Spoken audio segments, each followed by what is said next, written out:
dapat mendapatkan keuntungan atau dividen pada setiap tahunnya.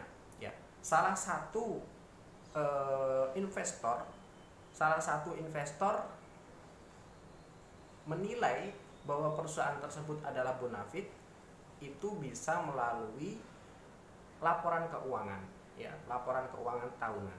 Jadi di sana investor akan dapat membaca apakah perusahaan yang diinginkan atau yang akan ia investasikan, ia tanamkan modalnya tersebut itu memiliki fundamental yang kuat atau dari segi keuangan dan dari segi manajemennya itu bagus. Jadi seperti itu. Sebagaimana yang dikatakan oleh Krab, yaitu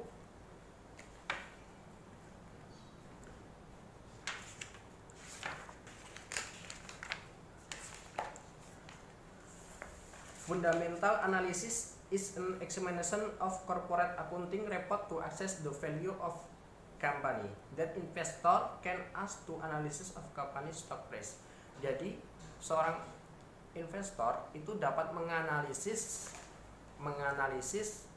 atau melihat itu dari segi akuntingnya, dari segi laporan keuangannya. Nah, dari situlah investor akan dapat mengetahui harga saham yang dijual dari tiap-tiap perusahaannya. Jadi faktor fundamentalnya, ya, jadi dari laporan keuangan dan laporan akunting itulah menjadi faktor fundamental para investor menilai apakah harga saham itu layak dibeli atau tidak. Itu menurut Krab pada tahun 2023. Kemudian dari situlah saya sendiri mengambil judul skripsi saya tentang pengaruh solvabilitas dan profitabilitas pada perusahaan properti itu.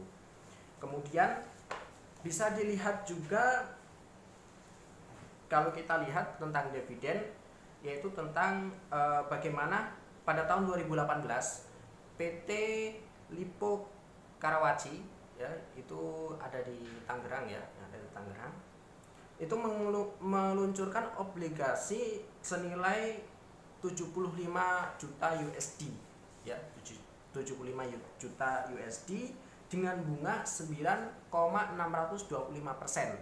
9,625% itu per tahun, ya, per tahun. Jadi per tahun nanti dibagi per bulan itu berapa. Itu jatuh tempo pada tahun 2020. Nah, hal tersebut itu ketika perusahaan Lippo Karawaci itu mengeluarkan obligasi senilai 75 juta USD, ya, itu akan dipengaruhi oleh hutang jangka panjang dan jangka pendeknya. Jadi seperti itu. Nah, kemudian penelitian saya juga itu didukung dari penelitian sebelumnya, seperti penelitian Silaban dan Purnawati pada tahun 2016 dan Afriani dan kawan-kawan, yaitu tentang bahwa semakin tinggi nilai profitabilitas sebuah perusahaan, maka semakin tinggi pula arus kas pada perusahaan tersebut. Nah, dari situ, dari penelitian-penelitian sebelumnya, maka saya mengambil judul untuk skripsi ini, yaitu tentang pengaruh profitabilitas dan solvabilitas terhadap nilai bisnis properti dan real estate yang go public pada periode 2008 sampai 2018.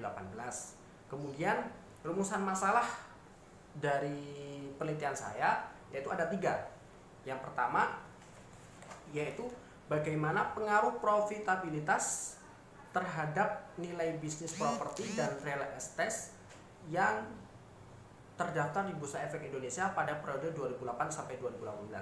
Kemudian yang kedua yaitu bagaimana pengaruh solvabilitas terhadap nilai bisnis properti dan real estate yang terdaftar di Bursa Efek Indonesia pada tahun 2008 sampai 2018. Dan yang ketiga bagaimana profitabilitas dan solvabilitas itu dapat berpengaruh pada nilai bisnis perusahaan properti dan real estate periode 2008 sampai 2018.